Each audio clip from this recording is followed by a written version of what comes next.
دوستو سالوڈ سوچوں میں خوش آمدید۔ دوستو کبھی کبھار آپ کے ذہن میں یہ بات ضرور آئی ہوگی، جو انٹرنیٹ ہم استعمال کرتے ہیں یہ کہاں سے آ رہا ہے، کن ذرائع سے ہم تک پہنچتا ہے۔ گزشتہ دنوں پاکستان میں انٹرنیٹ کی سپیڈ سلو ہو گئی تھی۔ اس طرح پاکستان میں منگل کے روز سب مرینز کیبل میں خرابی کے باعث انٹرنیٹ کی رفتار متاثر ہوئی۔ اس کے بعد پی ٹی سی ایل نے انٹرنیٹ ڈیٹا کو دوسری کیبلز میں منتقل کرنا شروع کر دیا۔ یہ خرابی بحرہ ہند میں موجود فائبر آپٹکس، جس کا نام SEAMEWEA تھا، اس کی وجہ سے پیش آئی، اور یہ cable Singapore, Malaysia, Thailand, Bangladesh, India, متحدہ امارات، پاکستان کے درمیان رابطے کے حصول کو ممکن بناتی ہے۔ ان انٹرنیٹ کیبلز کو سمندر میں کس طرح انسٹال کرتے ہیں، اور اگر ان میں فالٹ آ جائے یا ان کی مینٹیننس کا کیا طریقہ کار ہوتا ہے، ان کی ہسٹری کیا ہے، یہ دنیا کے لیے کتنی فائدہ مند ہیں، ان کے اندر فالٹ پیدا ہونے یا ان کے ٹوٹنے کی کیا وجوہات ہوتی ہیں، ان کیبلز کو سب مرینز کیبلز کہا جاتا ہے، ان کے اندر کون سی ٹیکنالوجی کا استعمال کرتے ہیں، اور سمندر میں ان کیبلز میں فالٹ ڈھونڈنے کے لیے بھی کون سی ٹیکنالوجی کا استعمال کرتے ہیں، اور ڈیٹا ٹرانسفر کرنے کے لیے کون سی ٹیکنالوجی کا استعمال کرتے ہیں۔ آئیے جانتے ہیں تفصیل سے اس ویڈیو میں۔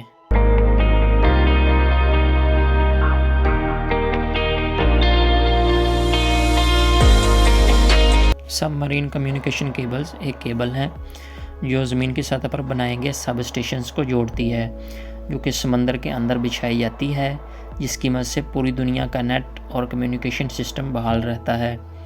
1850 کی دہائی میں بچھائے جانے والی دنیا کی سب سے پہلی سب مرین کمیونیکیشن کیبل تھی، جسے سب سے پہلے بر اعظموں کے درمیان رابطہ ممکن ہوا۔ سب سے پہلی بچھائی گئی کیبل کا نام اٹلانٹک ٹیلی گراف کیبل تھا۔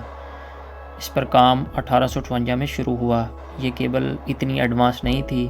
موجودہ دور میں ڈیٹا کو ٹرانسفر کرنے کے لیے فائبر آپٹیکل ٹیکنالوجی کا استعمال کیا جاتا ہے، جس میں فون، انٹرنیٹ اور پرائیویٹ ڈیٹا شامل ہے۔ 1839 میں ولیم کاک اور چارلس وہیٹ اسٹون نے پہلا ورکنگ ٹیلی گراف ٹیبل متعارف کروایا۔ اس کے بعد اس کو عملی جامہ پہنانا اور مشکل ترین کام تھا۔ سومیل مورس نے 1840 کے اوائل میں ہی اس پہ عملی کام کرنا شروع کر دیا تھا۔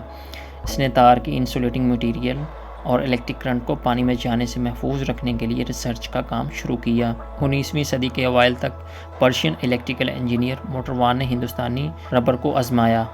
یہ ربر پولگوم گاٹا نامی ایک درخت سے حاصل ہوتا تھا، جو کہ انڈیا میں بکثرت پائے جاتے تھے۔ اس کو مطلوبہ جگہ پر پہنچانے کا کام ایسٹ انڈیا کمپنی نے کیا۔ اس کے ساتھ الیکٹرک کیبلز کو پانی میں کمیونیکیشن اور کرنٹ لگنے کا مسئلہ حل ہو گیا۔ 1850 سے 1911 کے درمیان برطانیہ نے سب مرینز کیبل پر کافی کام کیا، جس کا مین مرکز بحیرہ اوقیانوس تھا۔ انگریزوں کے زیر تسلط بہت بڑا خطہ تھا، جس میں ان کو ڈیمانڈ سائیڈ اور سپلائی سائیڈ سے کسی بھی قسم کا مسئلے کا سامنا نہیں تھا۔